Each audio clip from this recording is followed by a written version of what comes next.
Much of that shit, and it just fucking melts, dude. It just completely melts, brother. After the DEF CON comments from Kanye, kind of insinuating that Kanye West doesn't need the support of black people anymore. He's moved on from that. Kanye's done. What do I mean by that? When I say Kanye West is done, I don't mean Kanye West's career is over. I don't mean he's done making music. I don't mean that he is at a point of no return. When I say he's done, I mean he's done with a particular group of people. And I think that group of people is niggas. They tell you not to beat a dead horse, and they tell you when you've gotten everything you can out of a particular source of nutrients, maybe, you move on to the next one. You see a bunch of ants or a bunch of insects group around a particular food source. They get all they can out of it. They move on to the next one. And I think that's what Kanye West has done. He's drawn a line in the sand, and he's let people know that I've gotten everything that I can out of black people. I've gotten everything that I can out of them musically. Okay, before we continue with Shawn C's great rhetoric on this, just got to point out that he is a man of culture. Okay, a man of culture, I see. Okay, let's continue. I've gotten everything that I can out of them fashion-wise. Now, has Kanye West explicitly come out and said that? Absolutely not.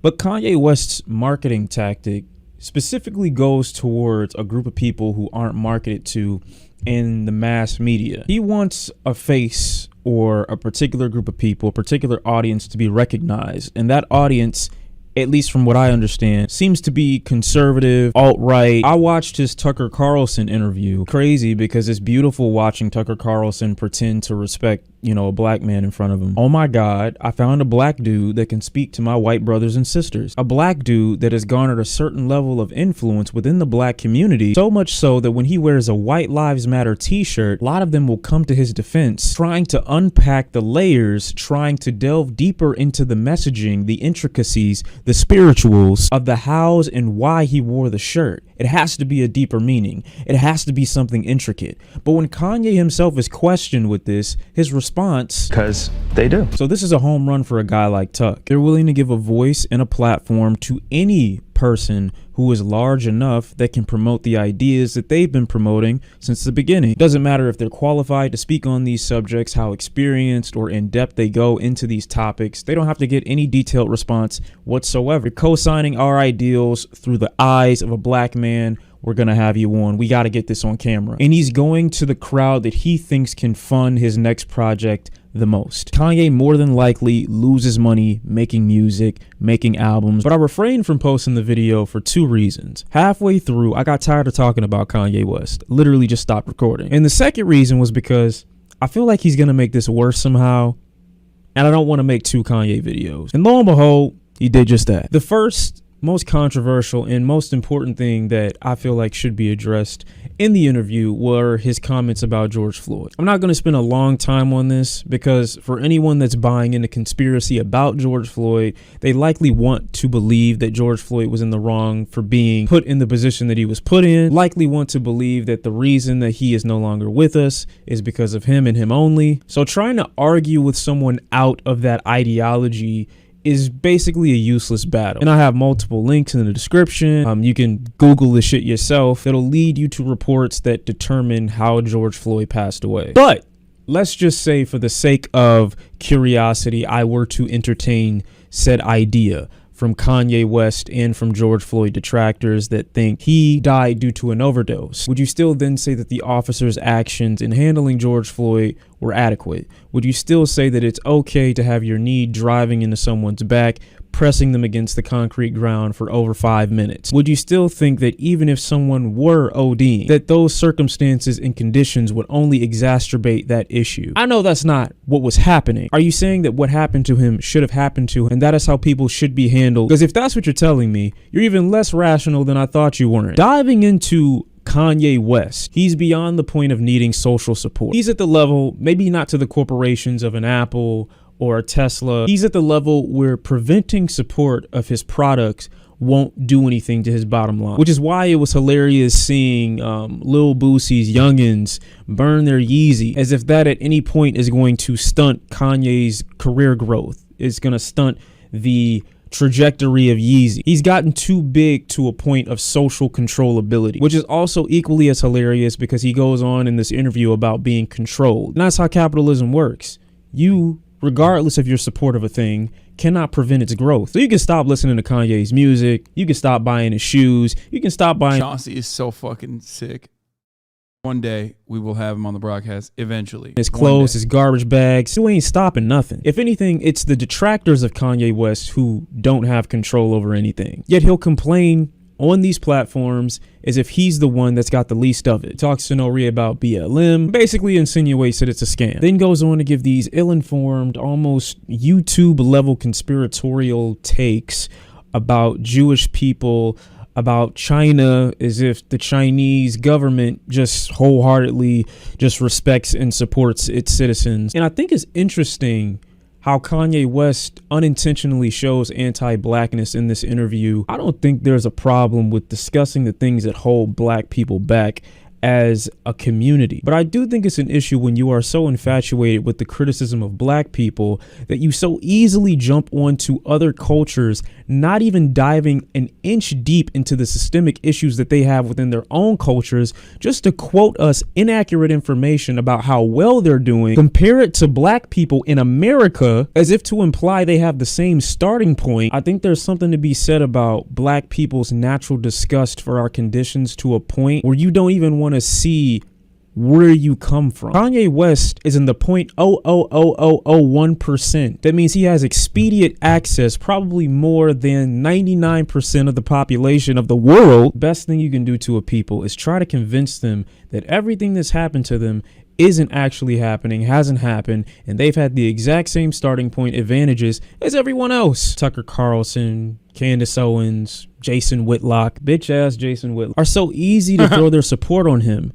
Meanwhile, I guarantee you, if Kanye West asked any of these three, are you voting for me come 2024 when I run for president? They'll probably say no. If you think that I'm lying about this whole let's move the money to this demographic, Candace Owens' husband is the owner of the company that Kanye West is about to buy right now, this free speech platform. So whether Kanye West goes to Drink Champs or whether he goes to Parler, he is still being exploited. But I do believe in his defense that there is an end goal for him. George Farmer is the CEO of Parler, the new company that Kanye West has just purchased. Parler has had a tumultuous history and has been at the forefront of several scandals since its inception in 2018. Marketed as a social media safe haven for free speech, critics argue it was designed as a response to the perceived censorship of former President Donald Trump and his supporters. It cannot be denied that the app caters to a very bizarre and mostly right-wing demographic. The site is also a breeding ground for QAnon. The app was pulled from stores but returned to the Apple Store in May of 2021 after a new CEO had taken over in March. The new head of Parler was English-born consecutive activist George Farmer. Since taking over, George Farmer is also British, which is like double L. You know what I'm saying? Like, ew, imagine. Farmer has struggled to save the company. The app has yet to reach the membership numbers it had before going offline, which some allege was as high as 15 million. He donated £2 million to the Brexit campaign and was the head of conservative think tank Turning Point UK. His family made their money in land and metals trading. He's married to controversial conservative pundit Candace Owens. That's interesting. It's almost like this social media app might be a breeding ground for people who believe the same conspiracies that Kanye West has been spewing. But maybe that means that Kanye West isn't completely wholeheartedly genuine about these things that he's been talking about and just wants people to feel like they're safe in this new space that he's about to create for them. Possibly a new space too. I don't know. Market his new clothing, market his new ideas, a place for people to support Kanye West who don't necessarily care about the material and the music he's already released, but instead are going to support his new ideas because they align with what they also believe in. As long as it goes against this side, the other side will eat it completely up. And that's how I'm going to make my next 100, 2, 3, 4, 5, 6, 700. That's where it needs to come from. And that's not for no reason. Speaking of no reason, let's talk about no reason. We already know that Kanye West is being exploited from the right. I guess my respect for the right comes from the fact that they don't hide it. They make it very known that they want high up black people to promote ideas that they believe themselves. They just would love to. I somewhat disagree with this take. I don't think that they do that. I think that they're demons when it comes to messaging and marketing. And they very openly will hide their overarching goals, though. Like, they never say, yes, I'm tokenizing a black person who is like identifying and becoming a champion of white supremacist causes that I want to spread. They'll say, why are you actually not supporting this black man saying truths?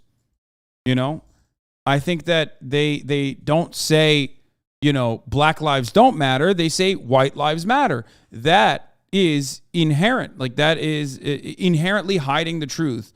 They do it so that they can reach a broader audience of people. That this will reach a broader audience of people that are not like immediately and you know, racist to the fucking core, but instead have, you know, racist opinions as a consequence of growing up in a racist society, that are you know, open-minded to the message. Because the moment that you openly state that you're a racist person, you're going to lose a big chunk of that population. What Kanye West is doing, as a matter of fact, with his anti-Semitism, I think is dangerous, partially because when you no longer have any sort of like shackles on that message, when you no longer are trying to hide the real anti-Semitic beliefs that you have, okay, you're going to reach a broader audience, potentially, of idiots who might agree with you, especially if they love you, but you're also going to lose an even larger percentage of the population who think, okay, well, this is fucking straight up Nazi shit.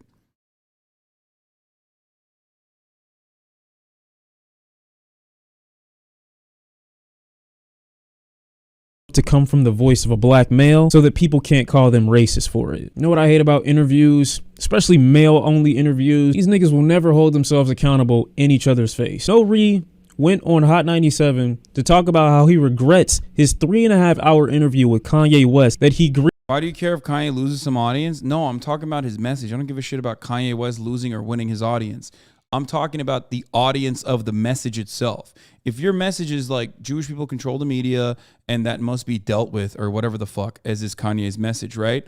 Then when you say it like that, when you use those words, you're going to reach a bunch of idiots who can't comprehend nuance and can't comprehend dog whistles, who want to hear it, want to hear you say it, right? But you're also going to lose a larger chunk of the people who would otherwise be like, well, hold up, this guy's got a point. That's what I'm talking about. Greenlit, okayed, and ready for posting, bragged about on Twitter that it was viewed more times in the football game, that he's taking control over the internet for the day. But when Kanye West was in front of him, nothing. No sternness, no strength, no weight or depth behind his voice when he's talking about these issues that Kanye West is clearly misinformed about. But is it worth having a spine when you know that you're about to get massive traction in the media the next day? No. It takes a lot of balls to apologize to a family after platforming the man who just disrespected their family. Kanye, it takes a lot of balls to donate $2 million to the daughter of the man who was taken away from her due to the actions of a cop. The actions that you deny were even contributing factors to his death. I'm sure she'll be really happy to hear that when she gets older. No, am I asking him to take it down? Absolutely not. I would just prefer, and y'all know how I feel about people standing on their decisions, if he just stood on it. Hey, y'all, Kanye said some wild shit, but he a grown man, and I couldn't stop him. Thanks for the views. You know you can't stop Kanye from being Kanye and talking, but you can interrupt him. An interruption or a correction isn't silencing. It's being consistent with accuracy. Well, I say there's a deep evil in hip-hop media especially, because generally speaking, they are the most accessible content creators that can implement the quickest change for better results, for interviews, for perception, and information to the general public. Access that you wouldn't get if you tried to go to the head of Fox News or CNN. No, these people have the ability to alter their interview process. I find it ironic that Kanye West decided to have his interview with Drink Champs, owned by Revolt, owned by Diddy, who he just criticized for taking orders from Jewish people.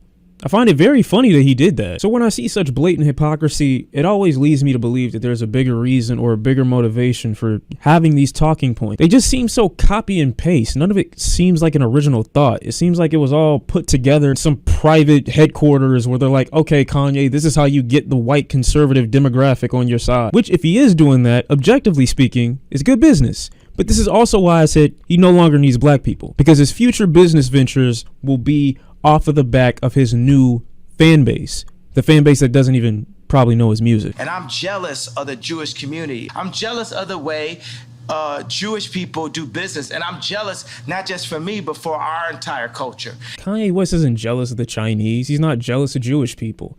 Kanye West is ignorant to the fact that when you bring in a people from another land and you separate them from each other and force them to work in slave-like conditions, preventing them from learning about their history, ancestry, or their lineage, you prevent them from being able to come together like the Jewish, prevent them from being able to stand under their own nation like the Chinese. Kanye West isn't jealous of these cultures. Kanye West just doesn't have a home.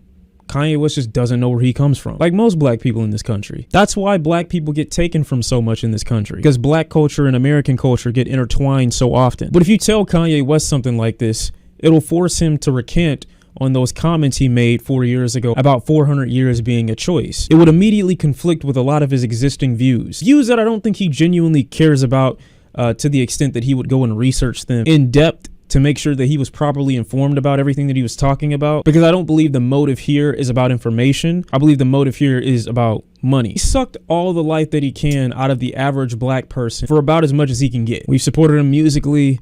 We've supported him through his merch, but there is a faucet that Kanye West has not yet tapped into, and it is this conspiratorial, Trump is my brother, George Floyd didn't really die like that. It's the Chinese demographic of individual that he has not yet squeezed the life out of. And I believe that's his next target. I think it's like kind of stupid business as far as like business decisions goes, by the way. Like if that's his overarching goal, which I don't believe it is, I think it's beyond that. I think he is a vulnerable person who is emotional, narcissistic, pushed away anyone that it could actually offer him any sort of like serious pushback. I don't think it's a deliberate way to just specifically target the white supremacist audience. I think he genuinely believes it. I think he has been duped into genuinely believing it. These outright fabrications, these lies, these old school anti-Semitic conspiracies and everything like that.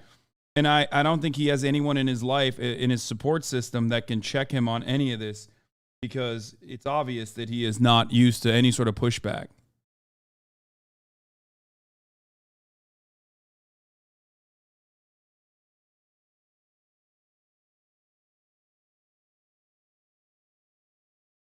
And it's also somewhat of a bad business decision, because at the end of the day, white supremacists are never going to see him anything but a black person. They're not going to listen to his music. They're not going to buy White Lives Matter shirts. They're just not going to do that. The moment that he's done speaking about like Jewish people, or speaking about the Jewish media, or speaking about how black people are this, black people are that, they're done. They're done with him. So even if it was like a fucking, even if it was a legitimate business interest for him, it's just a massive misstep even from that point of view. But I don't think it's that. We're going to watch the man going to the most racist town in America. Don't worry. If you ask me genuinely, I don't believe this is some public mental breakdown. I believe he's been gearing up for a shift for a minute now, and that marketing started with his White Lives Matter shirt. He's just going to keep going. Am I mad? Not really. I just don't like being gaslit. Till we get more information, y'all let me know how you felt about it in the comment section down below.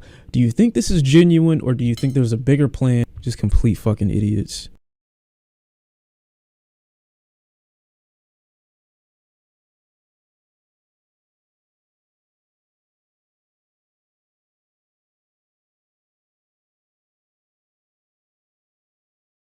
Yeah, I don't agree. I don't think it's just a marketing plan. I think it's like, it's bigger than that. Or I guess smaller than that, depending on how you think about it.